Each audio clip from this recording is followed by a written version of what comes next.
Welcome everyone to JK Civil Services. I hope everyone is doing great. तो guys हम लोग आज start करने वाले हैं अपने मई मंथ के करंट अपडेट्स, ठीक है? And this video is specifically from Jammu and Kashmir. तो जम्मू एंड कश्मीर में जितने भी इम्पोर्टेंट इवेंट्स हैं हमारे मई मंथ के, वो आज हम इस वीडियो में कवर करेंगे। और देखो साथ-साथ में क्वेश्चन समझते जाना, ठीक है? और आंसर भी करते जाना अपने बिहाफ पर। तो चलो स्टार्ट करते हैं। पहला क्वेश्चन क्या है हमारे पास?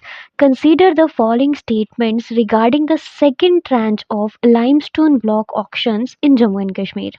देखो, सेकंड है तो इसका मतलब इससे पहले भी एक हुआ होगा, ठीक है ना? तो अब ये सेकंड के रेफरेंस में स्टेटमेंट्स हैं, तो हम ये समझते हैं कि सेकंड में क्या हुआ। अब क्या कह रहे हैं? Total of 12 limestone blocks were offered for auction in collaboration with the local government. हाँ, तो बिल्कुल सही बात है। जो सेकंड ट्रांच हुआ इसमें हमने 12 लाइमस्टोन ब्लॉक्स की ऑक्शनिंग की, ठीक है? और ये सेंट्रल माइंस मिनिस्ट्री और जो हमारे जम्मू एंड कश्मीर की गवर्नमेंट थी, उन दोनों ने साथ में कोलैबोरेट करके करा। आगे बात समझ। उसके बाद क्या है? The limestone blocks put up for auction are geographically located in the district of Srinagar, Anantnag and Poonch. क्या कह रहे हैं कि जो ऑक्शनिंग हुई इसमें हमने 3 डिस्ट्रिक्ट्स कवर की थी। कौन-कौन सी? श्रीनगर, अनंतनाग एंड पुंछ।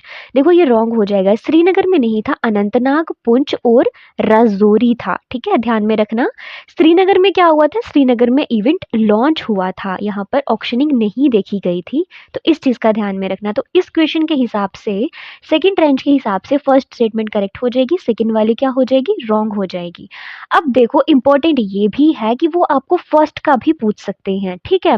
तो अब देखो स्टार्ट कैसे हुआ था ये, याद में रखना। नवंबर 2025 में जम्मू एंड कश्मीर का फर्स्ट जो ट्रेंच है ना लाइमस्टोन ब्लॉक ऑक्शन का, वो हुआ था, ठीक है? और इसमें हमने क्या किया था? इसमें हमने 7 लाइमस्टोन ब्लॉक्स लिए थे।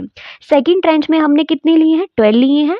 बट जो फर्स्ट वाला था उसमें हमने कितने लिए थे? 7, तो 5 हमने और ऐड किए हुए हैं। इस चीज़ का भी ध्यान रखना। और कौन लॉन्च करेगा? ये भी चीज़ ध्यान में रखना। तो इस हिसाब से पहली स्टेटमेंट करेक्ट, दूसरी रॉन्ग हो जाएगी। करेक्ट आंसर हो गया हमारे पास ए। ठीक है? ये पिक्चर्स भी यूज़ की हुई हैं, आप ये भी देख लेना, आपको चीज़ें अच्छे से याद हो जाएँगी। अब दूसरा सवाल क्या है हमारे पास? Consider the following statements regarding the framework of the Jammu and Kashmir limestone block auctions launched in May 2026। तो अब इसमें क्या कह रहे हैं?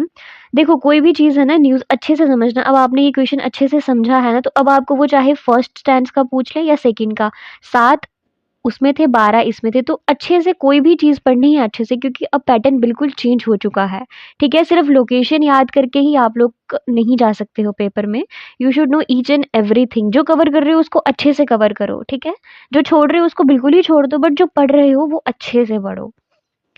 तो सेकंड क्वेश्चन देखो। अच्छा, अब वो क्या कह रहे हैं कि जो ऑक्शंस हुए थे, क्या ये डिजिटल मोड में हुए थे, ई ऑक्शन हुए थे? हाँ, तो ये बिल्कुल सही बात है, ये डिजिटल ही हुए थे टू इंश्योर ट्रांसपेरेंसी, कोई बीच में घोटाला ना हो, इस वजह से, ठीक है? और उसके बाद क्या है? The legal framework governing these auctions is the mines and mineral development and regulation act 1957 का, और उसके साथ में मिनरल ऑक्शन रूल 2015। तो भाई ये दोनों रूल्स तुम अच्छे से याद कर लो, क्योंकि वो पूछ सकते हैं कि कौन से ऐसा लीगल फ्रेमवर्क है जिसके अंडर है ये।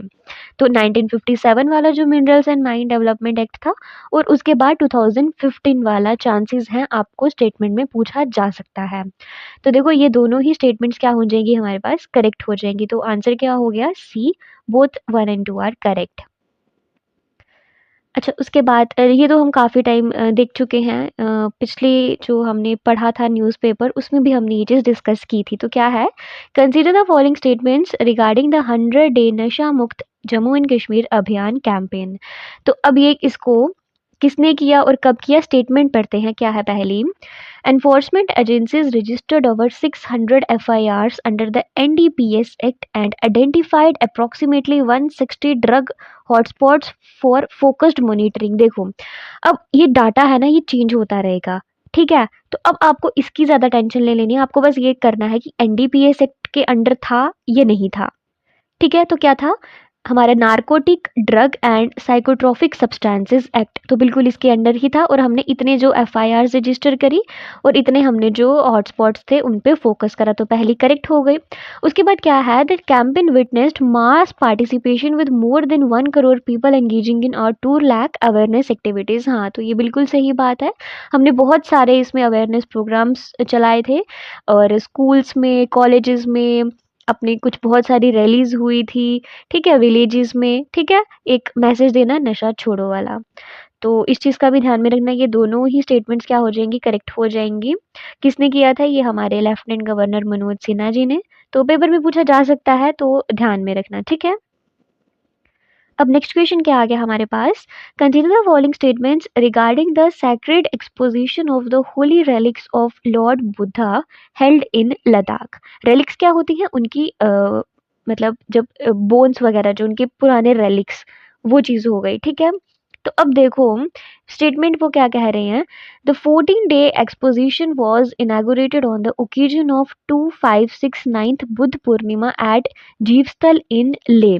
तो क्या ये 14 दिन का कोई ऐसा एक्सपोजिशन हुआ था वहाँ पर, ठीक है। तो देखो बिल्कुल करेक्ट स्टेटमेंट है, हुआ था, बुद्ध पूर्णिमा के ओकेजन पर हुआ था, 14 डेज का हुआ था। और इसको इनागोरेट किसने किया था, ये चीज़ का भी ध्यान में रखना, हमारे union home minister Amit Shah ji ने इनागोरेट किया था, ठीक है। बेसिकली यहाँ पर हमने शोकेस की थी जो हमारे लॉर्ड बुद्धा जी हैं उनकी रेलिक्स को।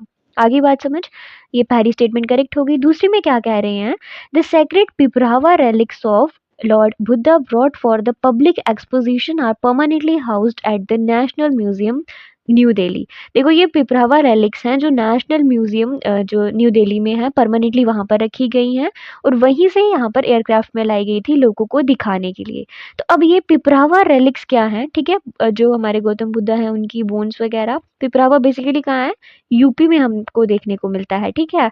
कपिल वस्तु आप लोगों ने पढ़ा होगा ना हिस्ट्री में, जहाँ पर बुद्धा बॉर्न हुए थे, तो वो चीज़ का भी ध्यान में रखना इससे। ये देखो एक और इम्पोर्टेंट चीज़ इसमें याद में रखना कि ये वाली जो रेलिक्स थी ना पहले थाईलैंड, मंगोलिया, ये वाली एरियाज़ में हमको दिखाई जाती थी, वहाँ पर देखने को मिलती थी। बट फर्स्ट टाइम ऐसा हो रहा है कि हम इसको लद्दाख में देख रहे हैं। और जगह का नाम याद रखना, पिपरावा रेलिक्स हैं, लेह में हमको, लद्दाख में हमको देखने को मिली, अभी ये मई में चला था। इसको इनागोरेट किसने किया, अमित शाह जी ने किया। बस इतनी ही चीज़ें याद रखो, पेपर हो जाएगा। आगे बात समझ। अब ये जीवस्थल कहाँ पे आ गया लेह में, तो ये हमारा जो ज़ास्कर वैली है ना, वहाँ पर हमको देखने को मिलेगा, ठीक है। तो बेसिकली उसी के पास में देखने को मिला। 1 मई को इसकी इनॉग्रेशन यहाँ पर हुई थी।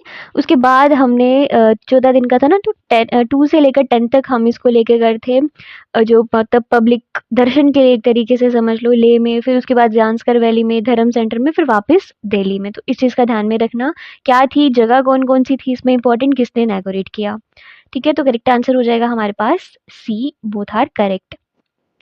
अच्छा, अब ये भी बहुत इंपॉर्टेंट है, क्या बोल रहे हैं, which institution has been designated as the nodal mentoring institution under the ETL Sarathi and front region program to strengthen the Atal tinkering labs ecosystem in Jammu and Kashmir.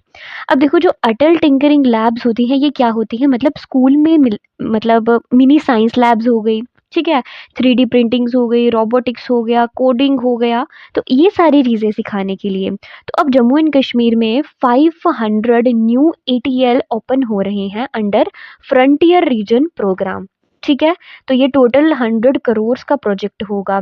और एक और इम्पॉर्टेंट चीज़ याद में रखना, इन सभी लैब्स तो हम खोल रहे हैं, ठीक है, इसमें हमने इम्पॉर्टेंट चीज़ें बताई, बट अब इनकी मॉनिटरिंग करने के लिए भी तो कुछ चाहिए ना, तो उसके लिए क्या होगा, नोडल मॉनिटरिंग इंस्टीट्यूशन, जिसमें कि टीचर्स को ट्रेनिंग वगैरह दी जाएगी, ठीक है, वो टीचर्स कैसे बच्चों को मेंटर करेंगे, कुछ ये चीज़ें सिखाई जाएँगी।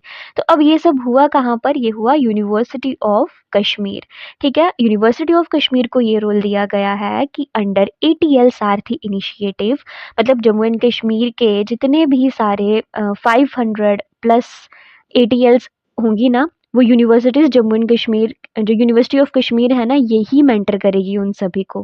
आगे बात समझ, कंफ्यूज कर सकते हैं, पूछ सकते हैं ATL में क्या होता है और किसने किया, यूनिवर्सिटी ऑफ कश्मीर ने किया, ठीक है। और देखो बेसिकली ये लॉन्च कब हुआ था, 25 सितंबर 2025, ठीक है, किसने किया था? हमारे लेफ्टिनेंट गवर्नर मनोज सिन्हा जी ने।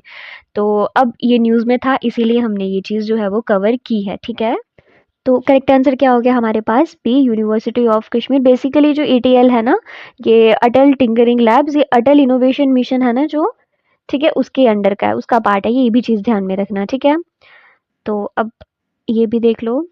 अच्छा, अब उसके बाद नेक्स्ट क्वेश्चन क्या है हमारे पास? अब देखो, India's first geothermal power project is set to be developed by the ONGC, oil and natural gas corporation, in which of the following location? अब देखो, इंडिया में अभी तक एक भी कमर्शियल जियोथर्मल पावर प्रोजेक्ट जो है, पावर प्लांट जो है वो नहीं है। अब जियोथर्मल का मतलब समझ में आ गया ना आपको, कि ज़मीन के अंदर की जो हीट होती है ना, उससे इलेक्ट्रिसिटी जनरेट करना, ठीक है? तो अब ओएनजीसी अब लद्दाख की जो पुग्गा वैली है ना, यहाँ पर पहला जियोथर्मल प्रोजेक्ट प्लांट बना रहा है, ठीक है? तो इसको किसने किया था? जो लद्दाख के गवर्नर कौन है हमारे पास? एलजी विनय कुमार सक्सेना जी, ये रिसेंटली चेंज हुए थे, पूछा भी जा सकता है पेपर में, ठीक है? तो अब इन्होंने ये इसका एमओयू जो है, मेमोरेंडम ऑफ अंडरस्टैंडिंग, वो साइन किया है, ठीक है? अब देखो, पहले ना ये 2021 में देखो स्टार्ट हुआ, कितने साल का था? 2026 में एक्सपायर होने वाला था ये, तो अब इसको एक्सटेंड कर दिया गया है 5 साल और के लिए, ठीक है? क्योंकि क्या हुआ था, कुछ मतलब नेचुरल कैलेमिटीज़ की वजह से ही इसका जो कंस्ट्रक्शन वर्क था वो स्टॉप हो गया था, रुक गया था। तो अभी ये वापस से इसको इनॉगरेट नहीं किया है, रिन्यू किया है, ठीक है? तो अब याद में रखना, करेक्ट आंसर क्या हो जाएगा? बी, पुग्गा वैली, ठीक है? ध्यान में रखना, नाम याद रखना, पूछा जा सकता है, ठीक है? तो अब नेक्स्ट क्वेश्चन क्या है हमारे पास? हाँ, ये तो बहुत इंपॉर्टेंट होने वाला है। Anjali Devi, a resident of Sunkhal village in Kathua district who recently scripted history by successfully scaling Mount Everest, is a trained personnel of which of the following security forces? तो हम सब ने पढ़ा कि अंजलि देवी जी जो कि आईटीबीपी की थी, इन्होंने माउंट एवरेस्ट क्लाइंब करा है, तो ये बहुत प्राउड मूवमेंट है, और पेपर में भी उससे उससे भी ज़्यादा इंपॉर्टेंट है, क्योंकि आपको सवाल पूछा जा सकता है। तो करेक्ट आंसर क्या हो जाएगा हमारे पास? सी, आईटीबीपी, ठीक है? तो अब नेक्स्ट क्वेश्चन क्या है? देखो, ऑल्दो ये क्वेश्चन पुराना है, बट मैंने एक रिवीजन पर्पस के लिए इसको वापस से ऐड किया है। रूबल नागी जी का हमने नाम सुना था ना, तो अब रूबल नागी जी के रेफरेंस में ही दो स्टेटमेंट्स हैं, आपको क्या बताना है, करेक्ट स्टेटमेंट कौन सी है, ठीक है? क्या है सबसे पहले? She hails from Jammu and Kashmir and was awarded the prize for her living walls of learning project. अब देखो, living walls of learning project क्या होता है? देखो, इन्होंने बेसिकली जो स्लम एरियाज थे ना, वहाँ पर जाकर बच्चों को पढ़ाना स्टार्ट किया था, ठीक है? वहाँ वॉल्स पे ये म्यूरल आर्ट्स या कुछ भी पढ़ाने वाली चीज़ें यहाँ पर करते थे, जिससे कि बच्चे आकर वहीं से पढ़ सकते थे। तो ये सही, she is obviously from Jammu and Kashmir, तो पहली स्टेटमेंट क्या हो जाएगी? करेक्ट हो जाएगी। दूसरे में क्या कह रहे हैं हम? हर initiative uses vibrant educational murals on community walls to teach marginalised childrens. हाँ, ये भी बिल्कुल करेक्ट स्टेटमेंट हो जाएगी, ठीक है? यहाँ पर वो मैथ्स करते थे, कुछ राइटिंग हो गई, इन्वायरमेंट के रिलेटेड, कुछ हाइजीन के रिलेटेड, ये सारी चीज़ें सिखाते थे बच्चों को। तो पहली भी करेक्ट है, दूसरी भी करेक्ट है, मोस्ट इम्पॉर्टेंट है, ये पूछा जा सकता है। अच्छा, इसमें एक और मैंने आपको इम्पोर्टेंट चीज़ बतानी थी, कि अब ये जो है ग्लोबल टीचर प्राइज़ जो है, ये कौन देता है? ठीक है? तो हमारे जो वर्के फाउंडेशन है ना, ये इम्पोर्टेंट है, याद रखना, ठीक है? क्योंकि नाम सबको पता होता है, पर ये चीज़ आप भूल जाते हो, वर्के फाउंडेशन और इसके साथ में हमारी यूनेस्को। ये दोनों मिलकर हैं जो ग्लोबल टीचर प्राइज़ है वो देते हैं, और ये स्टार्ट कब से हुआ है? 2016 से स्टार्ट हुआ है। अब 2026 में चांसेस हैं कि आपको ये पूछ लेंगे कि ग्लोबल टीचर प्राइज़ है ये कौन देता है? Warke foundation and UNESCO. Start हुआ था 2016 से, living wall of learning project, याद रखना। करेक्ट आंसर क्या हो गया? सी हो गया, ठीक है? बहुत प्राउड मोमेंट है वैसे। ठीक है, तो अब नेक्स्ट क्वेश्चन देखो क्या है। Consider the following statements regarding the Yuva Sangam phase 6 initiative held in May 2026। अब देखो, एक भारत श्रेष्ठ भारत के अंडर ये एक यूथ एक्सचेंज प्रोग्राम है। आगे बात समझ, अब स्टेटमेंट्स क्या है हमको करेक्ट बतानी है। क्या बोल रहे हैं? Under the Ek Bharat Shreshtha Bharat mission, IIM Jammu flagged off a youth delegation from Jammu and Kashmir and Ladakh to Kerala to promote national integration. देखो, IIM जम्मू ठीक है, आईआईएम जम्मू ने जम्मू एंड कश्मीर और लद्दाख के बेसिकली 15 स्टूडेंट्स के डेलीगेशन को, मतलब केरला, 50 स्टूडेंट को कहाँ भेजा उन्होंने? केरला में भेजा। ठीक है, आईआईएम जम्मू और आईआईएम कोझीकोड ने पेयर्ड किया था एक तरीके से, दोनों तरफ से एक्सचेंज हुए थे। केरला के 39 स्टूडेंट्स यहाँ पर आए थे और हमारे 50 स्टूडेंट्स वहां पर गए थे। ठीक है, तो अब उसके बाद क्या कह रहे हैं? The fundamental framework of this youth exchange program is structured around 3 piece. क्या है? पैसा, परिवार और प्रतिष्ठा। देखो ये रॉन्ग हो जाएगा, 3 पीस नहीं थे बेसिकली, मैं यहाँ लिख देती हूँ आपको। 3 पीस नहीं थे, 5 पीस थे वो। एक मिनट, बेसिकली 5 पीस थे। तो आपको पेपर में पूछा जा सकता है वो कितने पीस थे? 5 पीस थे। अब 5 पीस में से क्या क्या था?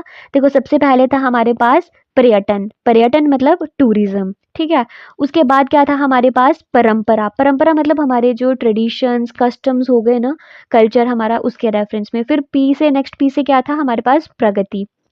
ठीक है, मतलब कितनी डेवलपमेंट हो रही है, गवर्नेंस कैसी चल रही है। फिर उसके बाद था हमारे पास पीपल टू पीपल कनेक्ट, मतलब परस्पर संपर्क कैसा चल रहा है।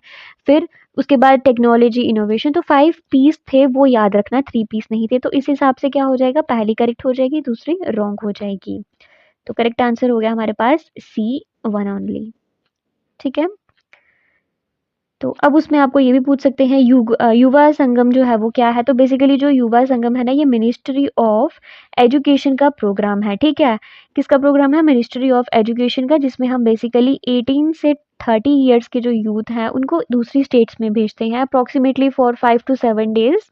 ठीक है, एक जिसमें कल्चर, डेवलपमेंट, टेक्नोलॉजी सब कुछ है वो दिखाते हैं। ठीक है, तो अब इसका फेज कौन सा था? 6th फेज था, ये भी याद में रखना। ठीक है, तो अब नेक्स्ट क्वेश्चन क्या है हमारे पास?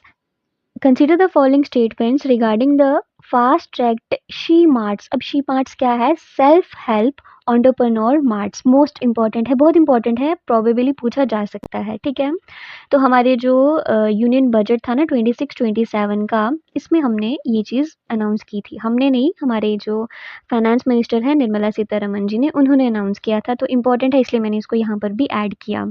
अब क्या कह रहे हैं हमें? The scheme is being implemented by the ministry of women and child development to provide direct subsidy driven retail stores to women. देखो ये रॉन्ग हो जाएगा। ठीक है, ये मिनिस्ट्री गलत है, मिनिस्ट्री ऑफ वुमेन नहीं है। बेसिकली हमारे पास ये है under ministry of rural development. ठीक है, इसके अंडर जो था ना हमारे पास NLRM, national rural livelihood mission, इसके अंडर था ये। तो वुमेन और चाइल्ड डेवलपमेंट नहीं था ये। कौन सा था? मिनिस्ट्री रूरल डेवलपमेंट, याद रखना। तो पहली स्टेटमेंट रॉन्ग हो गई। दूसरी क्या है? It targets the missing market problem by establishing community owned retail outlets managed at the cluster level federations of self help group। हाँ ये बिल्कुल सही है।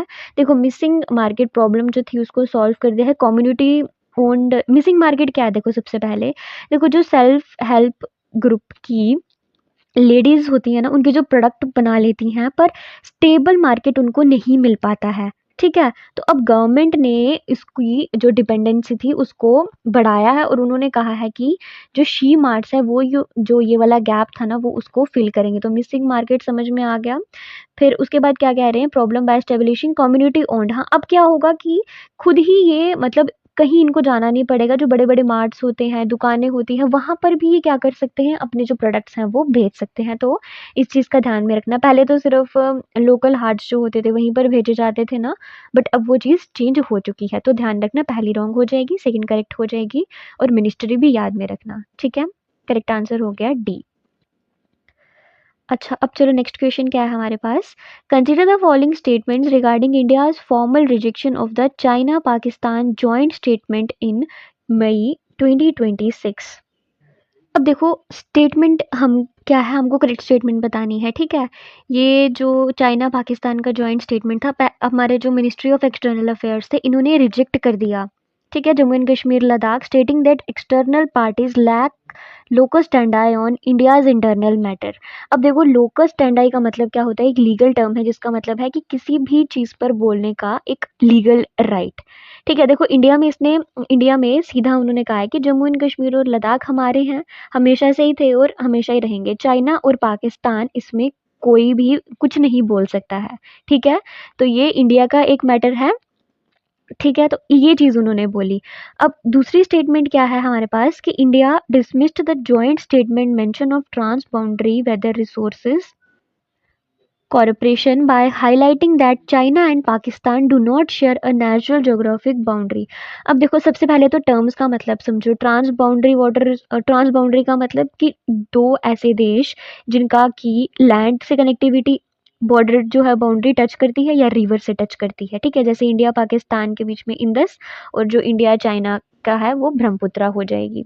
अब देखो चाइना पाकिस्तान की बाउंड्री कहाँ पर मिलती है, सिर्फ और सिर्फ सक्शगम वैली पर मिलती है। ठीक है, और 1963 में हम लोगों को पता है कि जो सक्शगम वैली है ये पाकिस्तान ने इलीगली चाइना को दे दी थी। नहीं, ठीक है, तो अब पर हम लोग इस एग्रीमेंट को नहीं मानते हैं, ना हमने कभी माना है। तो इसीलिए एमईई का लॉजिक क्या है कि जब चाइना पाकिस्तान की लीगल बाउंड्री ही नहीं मिलती तो ट्रांस बाउंड्री वाला जो है ये वाटर कॉर्पोरेशन कैसे हो पाएगा, नहीं हो पाएगा ना, क्योंकि ऐसा कुछ था ही नहीं। तो अब देखो दूसरी स्टेटमेंट इसमें रॉन्ग क्यों हो जाएगी, क्योंकि इस पे एमईई ने नेचुरल ज्योग्राफिक बाउंड्री के बारे में कुछ नहीं कहा है, उन्होंने ट्रांस बाउंड्री के बारे में कहा है और ये भी कहा है कि कुछ मिलता ही नहीं है। तो फिर हम जो हमारा वाटर कनेक्टिविटी है या उस पर हम वाटर कॉर्पोरेशन पर कोई बात क्यों करें। ठीक है, तो ये भी बहुत ज़्यादा न्यूज़ में था इसीलिए कवर किया है। तो ये इंपॉर्टेंट लोकल स्टैंड है, ये trans boundary, natural geographic boundary, ये सारी चीज़ें याद रखना। और इम्पॉर्टेंट 1963 में जो सक्शगम वैली वाला था ना, उस चीज़ को भी याद में रखना। ठीक है, तो फर्स्ट क्या हो जाएगा, करेक्ट हो जाएगी, दूसरी क्या हो जाएगी, रॉन्ग हो जाएगी। ठीक है, तो ओह सॉरी सॉरी, यहाँ पर कुछ इशू हो गया है, ये डी नहीं होगा इसका answer. Wait wait wait, let me correct it. इसका आंसर डी नहीं होगा, इसका करेक्ट आंसर है हमारे पास सी। करेक्ट आंसर हो जाएगा हमारे पास सी। ठीक है, तो इसको करेक्ट कर लेना प्लीज़, यहाँ थोड़ी सी करेक्शन है। करेक्ट आंसर हो गया सी। तो अब नेक्स्ट क्वेश्चन क्या है हमारे पास, consider the following statements regarding the anti-drone, एक मिनट, regarding the anti-drone and border management strategies announced by the Ministry of Home Affairs in May 2026। ठीक है, मई 2026 में एमएचए ने एंटी ड्रोन और बॉर्डर सिक्योरिटी पर बहुत बड़ी अनाउंसमेंट्स की थी। तो अब उसके रेफरेंस में स्टेटमेंट्स क्या है हमारे पास, पहली स्टेटमेंट क्या कह रहे हैं, the central government has mandated a 6 month timeline to install comprehensive. हाँ, तो बिल्कुल देखो गवर्नमेंट ने 6 महीने की टाइमलाइन दी थी कि पाकिस्तान बॉर्डर पे कॉम्प्रिहेंसिव एंटी ड्रोन टेक्नोलॉजी लग जाए। ठीक है, तो बिल्कुल करेक्ट स्टेटमेंट है। उसके बाद क्या है, देखो बेसिकली ये क्यों था कि स्मगलिंग वगैरह जो है वो रुक जाए।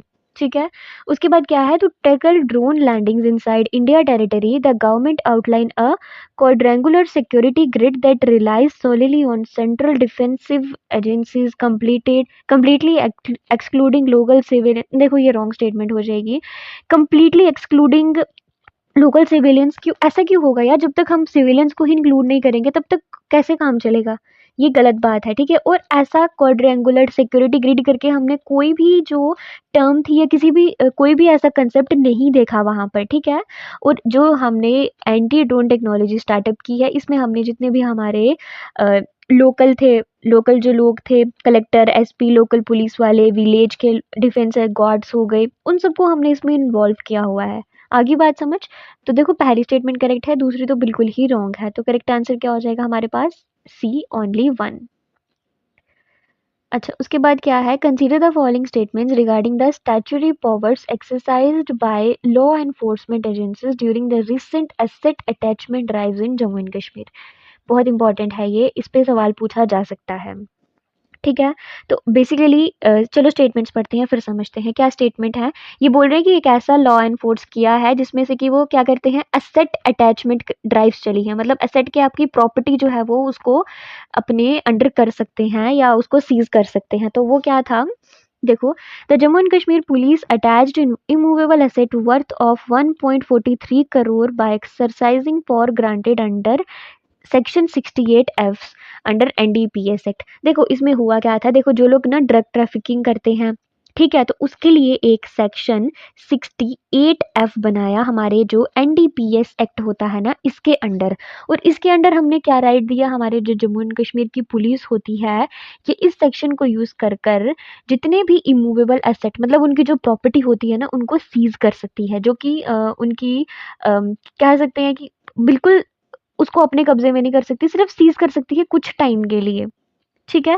उसको फोर्टिफाई नहीं कर सकती एक तरीके से, ये चीज़ में ध्यान रखना, सिर्फ सीज कर सकती है, फोर्टिफिकेशन करने के लिए कर सकती है पर उनको अलग से परमिशंस लेनी पड़ती हैं। तो देखो ये करेक्ट है बिल्कुल एनडीपीएस एक्ट का। और वो आपको डायरेक्टली पूछ सकते हैं कि सेक्शन 68 एफ क्या होता है, नारकोटिक्स ड्रग्ड एनडीपीएस का सेक्शन 68 एफ क्या होता है। ये डाटा इतना इंपॉर्टेंट नहीं है बट ये सेक्शन और ये एक्ट है ये दोनों इंपॉर्टेंट है। तो पहली क्या हो गई, करेक्ट हो गई, क्योंकि ये चेंज होता रहेगा ना। अब सेकंड में क्या है, under this statutory framework, the law enforcement agencies can permanently fortify the attached property immediately without requiring any validation from a centrally appointed competent authority. अभी मैंने बताया ना वो सिर्फ और सिर्फ क्या कर सकती हैं, सीज कर सकती हैं, फोर्टिफाई नहीं कर सकती हैं, अपने कब्जे में हमेशा के लिए जो है वो नहीं कर सकती है। इसको परमानेंटली फोर्टिफाई करने के लिए आपको एक कॉम्पिटेंट अथॉरिटी है उसकी परमिशन लेना बहुत इंपॉर्टेंट है।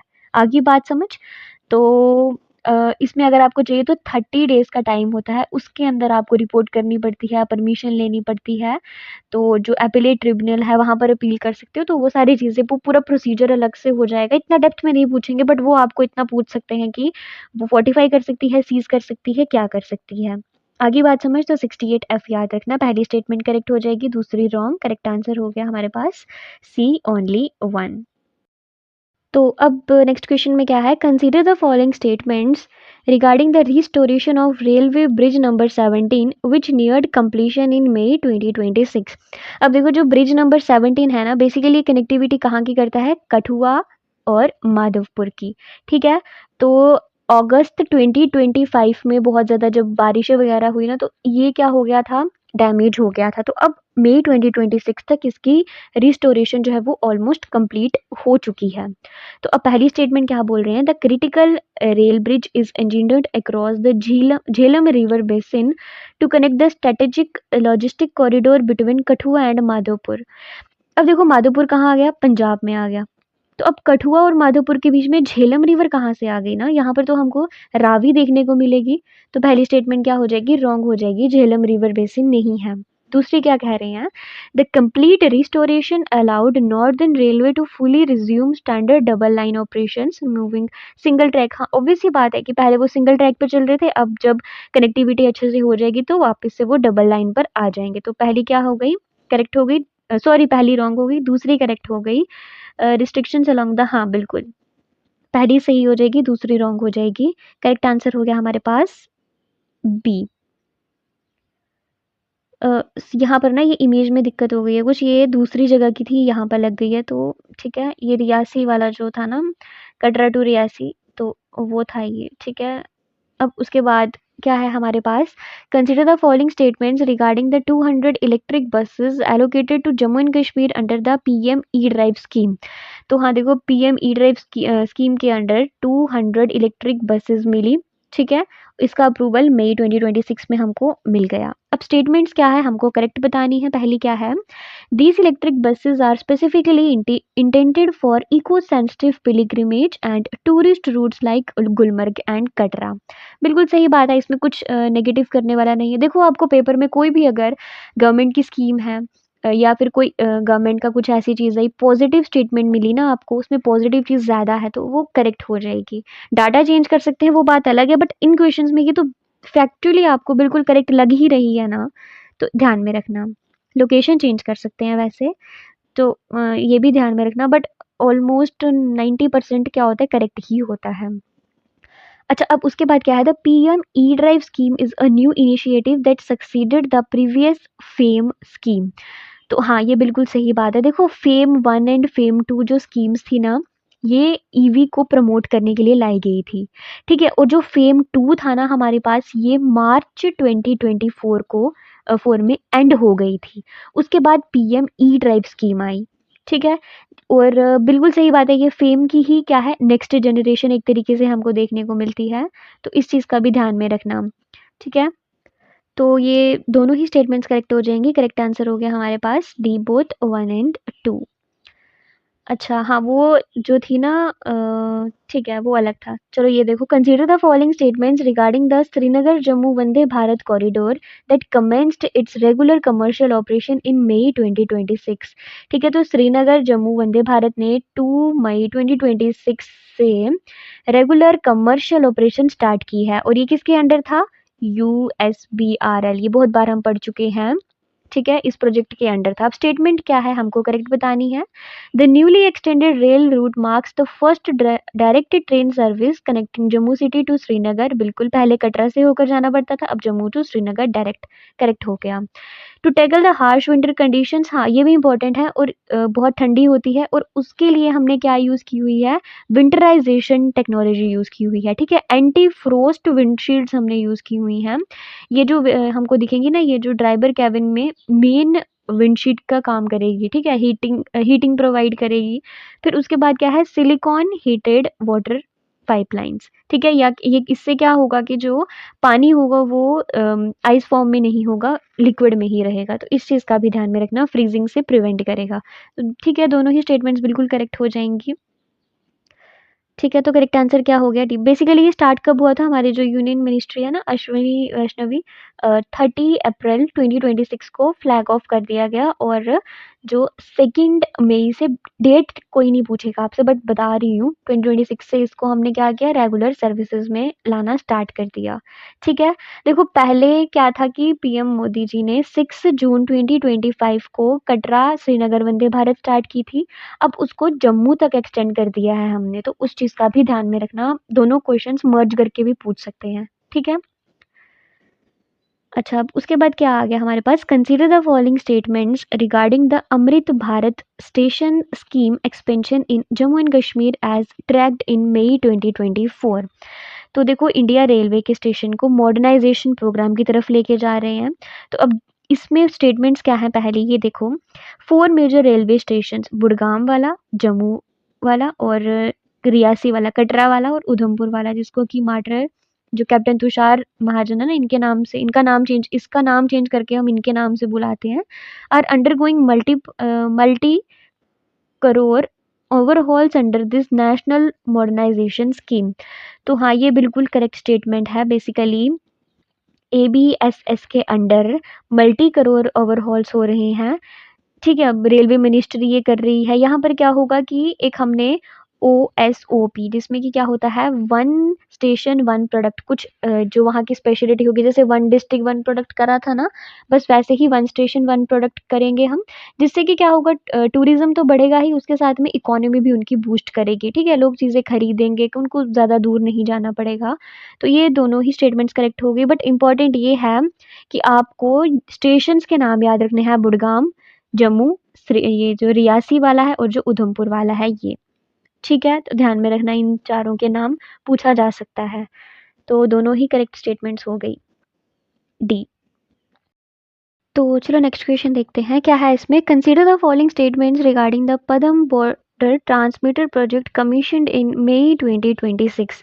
तो देखो, ये कारगिल के पदम में 1 किलोवाट का मीडियम वेव का एक प्रोजेक्ट है, रेडियो ट्रांसमीटर प्रोजेक्ट है, ये कमीशन हुआ, और ये किसने किया? प्रसार भारती का प्रोजेक्ट है, ये भी ध्यान में रखना। अब स्टेटमेंट क्या है? The newly commissioned 1 kW medium wave का जो रेडियो ट्रांसमीटर है पदम इन Kargil, completes the central government strategic plan of 12 border broadcasting expansion project। हाँ, तो देखो, ये ट्रांसमीटर सेंट्रल गवर्नमेंट के 12 बॉर्डर प्रोजेक्ट जो थे ना, उसमें से जो 12th वाला है ना, वो है, ठीक है। तो इसमें एरियाज में रेडियो कवरेज की जो एक स्ट्रेटेजिक प्लान है, वो कंप्लीट कर दिया जाएगा। इस चीज़ का भी ध्यान में रखना, फॉर गुड बेटर कनेक्टिविटी। उसके बाद क्या है? The primary national security objective of these terrestrial transmitter is to eliminate single shadow zone and counter cross border propaganda along sensitive border region. अब शेडो जोन्स को ख़त्म करने का मतलब क्या है? कि जो इंडियन रेडियो सिग्नल्स जहाँ पर नहीं पहुँचते थे, वहाँ पर पहुँच जाएंगे, ठीक है, कवरेज अच्छे से हो जाएगी। और क्रॉस बॉर्डर प्रोपेगेंडा क्या है इसका मतलब? इसका मतलब कि चाइना, पाकिस्तान के जो रेडियो स्टेशन बॉर्डर्स पे अपना कंटेंट ब्रॉडकास्ट करते हैं ना, तो अब इंडिया जो ट्रांसमीटर है उसको काउंटर करता है। अब इंडिया के जो सारे के सारे चैनल्स होंगे लोग सुन पाएँगे रेडियो में। तो ये बहुत इम्पोर्टेंट है। बहुत ज़्यादा तो नहीं है बट थोड़ा इम्पोर्टेंट है, ध्यान में रखना ये कारगिल में। तो ये हमने किया था, मीडियम वेव का किया और बस। और ये 12th वाला था, ठीक है? ये भी चीज़ ध्यान में रखना इससे कि ये पूरा प्रोजेक्ट जो है, जो स्ट्रैटेजिक प्लान था, ये कंप्लीट हो जाएगा। 12 ही थे इसमें और जो यहाँ पर लगेगा वो कौन-सा होगा? 12th वाला होगा। आ गई बात समझ? ठीक है? और ये कहाँ पर है? ज़ांस्कर वैली में बेसिकली, ये भी चीज़ ध्यान में रखना। तो ये दोनों ही क्या हो जाएगा? करेक्ट। और मिनिस्ट्री कौन-सी होगी? इन्फॉर्मेशन एंड ब्रॉडकास्टिंग, क्योंकि ये प्रसार भारती के अंडर हमने देखा ना, तो ministry of information and broadcasting के अंडर किया जाएगा। तो दोनों स्टेटमेंट्स करेक्ट हो गई। अच्छा, अब नेक्स्ट क्वेश्चन क्या है हमारे पास? Consider the following statements regarding anti terror operations executed by the National Investigation Agency. अच्छा देखो क्या हुआ, स्टेटमेंट्स पढ़ो समझ में आ जाएगा आपको। अब वो क्या कह रहे हैं कि जो फेडरल एजेंसी थी इसने कंडक्ट किया एक टारगेटेड सर्च। अब जिसमें उन्होंने क्या देखा कि जो ऑलरेडी बैंड थी ना जमियात ए इस्लामिया, ठीक है, इसके उन्होंने लिंक्स देखे किसके साथ में? दरुल उलूम सिराजुल उलूम कहाँ पर? शोपियान में। और जो जमात उल बनात थी श्रीनगर में, इनके साथ में। तो यहाँ पर रेड की और उन्होंने इनके साथ में उनके जो कॉन्टैक्ट थे वो देखे। आगे बात समझ। फिर ये इंपॉर्टेंट नहीं है, इंपॉर्टेंट ये है, क्या है? Under the statutory framework of the UAPA unlawful activity prevention act, the power to declare an association as an unlawful entity resist strictly with the NIA director general bypassing the union ministry of home affairs. वो इसमें क्या कह रहे हैं? वो कह रहे हैं कि अगर कोई भी हम लोग देखते हैं कि जो यूएपीए के अंडर हम कोई भी ऐसी एंटिटी को देखते हैं कि वो अनलॉफुल एंटिटी है, तो हम क्या करते हैं कि जो हमारा एनआईए होता है ना, वो क्या कर देता है? उसको स्ट्रिक्टली रेजिस्ट कर देता है, उसको बंद कर देता है। ठीक है? तो कौन करता है? एनआईए करता है। तो वो पर ऐसा नहीं होता है, एनआईए नहीं करता है। जो नेशनल इन्वेस्टिगेशन एजेंसी है, इसका काम क्या है? सिर्फ इन्वेस्टिगेट करना। ठीक है? और बाकी जो एक्शंस होते हैं वो हमारा जो यूनियन मिनिस्ट्री है, MHA, ministry of home affairs, वो इस पे सारा का सारा जो काम है वो करते हैं। ठीक है? याद में रखना, सिर्फ इसकी वजह से इस क्वेश्चन को ऐड किया है। वो पूछ सकते हैं आपको कि कौन करता है, तो एनआईए इन्वेस्टिगेशन करेगी, उसके बाद बाकी कुछ नहीं करेगी, बाकी सारा काम मिनिस्ट्री ऑफ होम अफेयर्स हैं वही करते हैं। ठीक है? उसको मतलब अनलॉफुल एसोसिएशन डिक्लेयर करना वाला जो है वो यही करेंगे, ये सिर्फ इन्वेस्टिगेशन करके अपनी रिपोर्ट्स देंगे। तो क्या हो गया? पहली वाली भी करेक्ट हो गई, दूसरी वाली रॉन्ग हो गई इसकी वजह से। तो करेक्ट आंसर क्या है? ए। अच्छा, उसके बाद क्या है हमारे पास? Consider the following statements regarding the freezing of properties link to the drug trafficking under the NDPS Act. हमने एनडीपीएस एक्ट पढ़ा था पहले। ठीक है? इसमें हमने क्या पढ़ा था? वीडियो पॉज करो और इस क्वेश्चन का आंसर देने का ट्राई करो। ठीक है? और इसमें 68F क्या था, वो भी चीज़ का ध्यान में रखना। तो देखो क्या कह रही है statement, local police authorities can provisionally freeze और attach properties that are identified as being, हाँ तो बिल्कुल, जो पुलिस अथॉरिटीज हैं वो फ्रीज कर सकती हैं प्रॉपर्टीज को जो कि उनके पास, क्योंकि उनके पास क्या है? राइट है 68F सेक्शन के अंडर में। तो जिन्होंने भी जो इलीगल प्रॉपर्टीज होती हैं, जो ड्रग ट्रैफिकिंग करते हैं, उनकी। दूसरी क्या है? The primary goal of freezing this asset is to break down the financial network and money laundering pipelines of drug. हाँ तो ये बिल्कुल सही बात है, वो इसीलिए ही ताकि उनके कनेक्शंस जो है वो आगे आगे वो खत्म हो और चीज़ें सीज कर जाएं। और याद में रखना, सिर्फ सीज कर सकते हैं, उसको फ्रीज कर सकते हैं, फोर्टिफाई नहीं कर सकते हैं। तो ध्यान में रखना, 68F भी ध्यान में रखना। तो बेसिकली ये दोनों ही स्टेटमेंट्स करेक्ट हैं, रिविजन के लिए किया था। ठीक है? बाकी इसके ऑब्जेक्टिव्स देख लेना क्योंकि बहुत इंपॉर्टेंट हो गई है, एनडीपीएस पूछा जा सकता है पेपर में। ठीक है? फिर हमको लगेगा कि ये पॉलिटी के क्वेश्चंस उन्होंने कहाँ से पूछ लिए, तो वो बेसिकली पॉलिटी नहीं है, चीज़ें न्यूज़ में है इसीलिए क्वेश्चन आ जाता है। अब क्या आ गई हमारे पास? Consider the following statements regarding the implementation of the Sarthak PDS scheme in Jammu and Kashmir. अब ये सार्थक पीडीएस क्या है? सबसे पहले तो scheme for assistance in ration transportation and handling income with automation in PDS, public जो, ठीक है, पब्लिक डिस्ट्रीब्यूशन सिस्टम। तो ये चीज़ का भी ध्यान में रखना। सार्थक की समझ में आ गई ना? Scheme for assistance in ration transportation and handling income with automatic in PDS scheme. अब स्टेटमेंट्स क्या है? The scheme is fully applicable to the union territory of Jammu and Kashmir to modernise its ration distribution system. तो ऐसा था, हाँ बिल्कुल सही बात है, ये एप्लीकेबल है हमारे जम्मू एंड कश्मीर में भी, ठीक है, पूरे इंडिया में भी, अलग अलग स्टेट्स में भी, अलग अलग यूटीज़ में भी। Intra state transport, FDS, dealer margin, इन सब के लिए फाइनेंशियल सपोर्ट देता है। अब जम्मू कश्मीर में इसको मॉडर्नाइज करने के लिए मतलब हम मॉडर्नाइज करने के लिए यूज़ करते हैं, ठीक है। तो बिल्कुल ये करेक्ट हो जाएगी। दूसरी स्टेटमेंट क्या है, the route optimisation feature of the scheme helps in tracking and streamlining food grain transport across Jammu and Kashmir difficult mountain. हाँ बिल्कुल सही बात है, हम जो रूट मोनिटराइजेशन है, ऑप्टिमाइजेशन है, ये भी करते हैं, ठीक है। और ये बहुत ज़्यादा इंपॉर्टेंट भी है क्योंकि जम्मू एंड कश्मीर का एक हिली स्ट्रक्चर है, ठीक है, तो स्कैटर्ड पॉपुलेशन है यहाँ पर अलग-अलग पहाड़ पे, ठीक है, तो इसके लिए एक हमने जीपीएस ट्रेडर का भी यूज़ किया हुआ है, ट्रैकिंग करने में आसानी हो जाए। तो ये दोनों ही क्या हो जाएगा, करेक्ट स्टेटमेंट्स हो जाएंगी डी,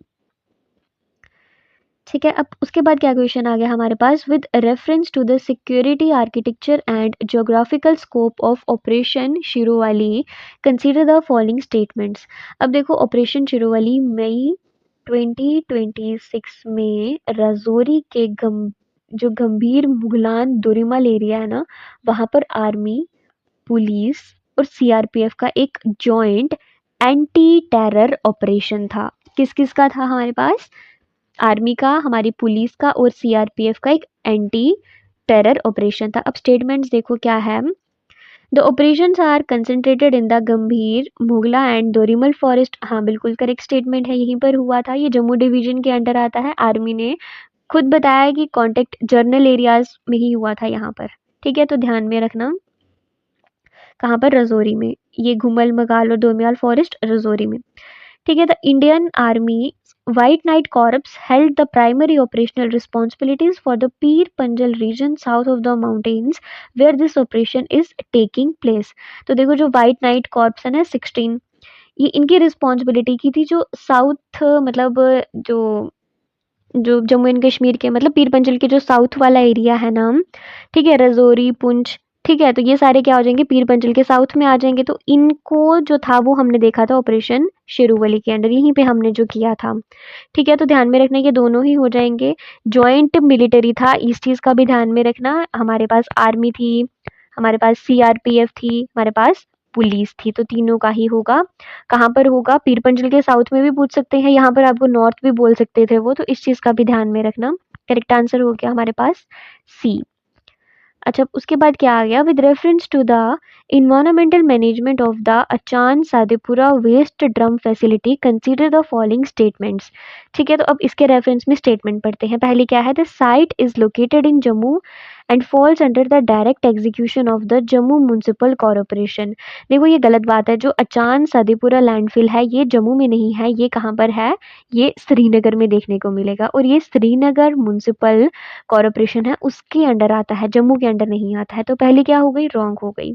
दूसरी क्या कह रहे हैं, the NGT directed the complete scientific clearance of its accumulated legacy waste specifically utilising the process of bio mining.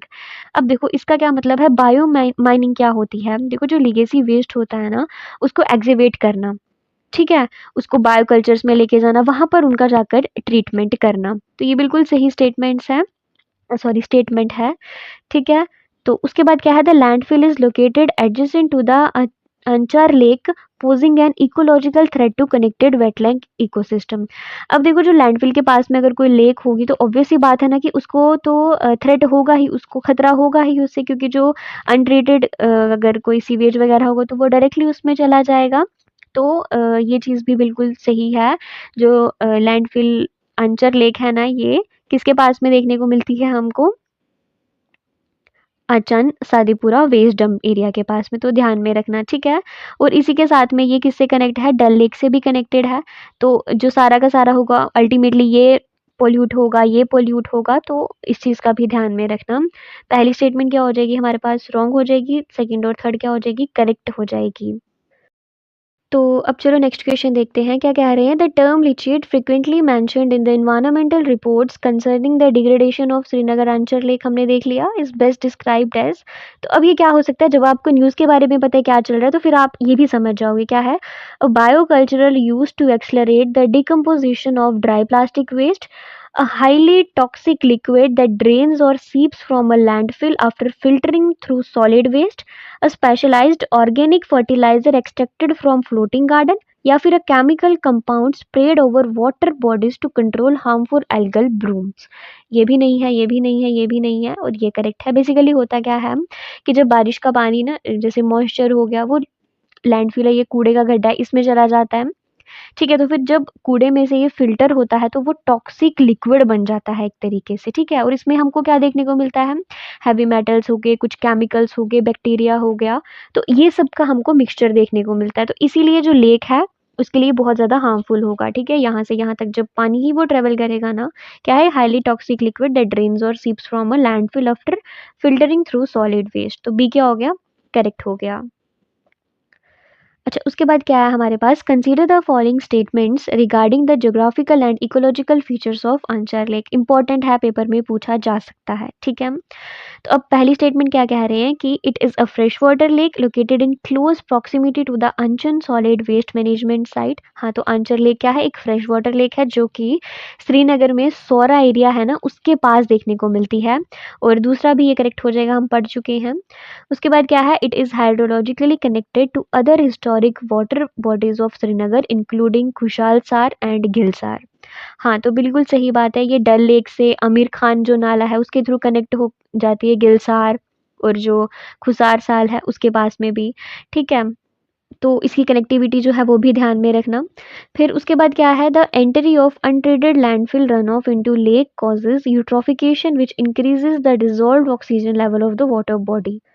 नहीं, देखो अब इसमें यूट्रोफिकेशन की बेसिकली होता क्या है ये, इसमें क्या होता है कि जब लेक में एक्सेस न्यूट्रिएंट्स आने की वजह से एल्गम ब्लूम होता है, ठीक है? और जब ये एल्गल जो है वो मरते हैं, तो डिकम्पोज़िशन में जो ऑक्सीजन है, डिसॉल्व्ड ऑक्सीजन है, वो बहुत ज़्यादा कंज़्यूम होता है, इसलिए ऑक्सीजन कम हो जाता है, ना कि इंक्रीज़। इंक्रीज़ होगा तो दिक्कत ही क्या होगी, ऑक्सीजन बहुत ज़्यादा कम हो जाता है यूट्रोफिकेशन की वजह से।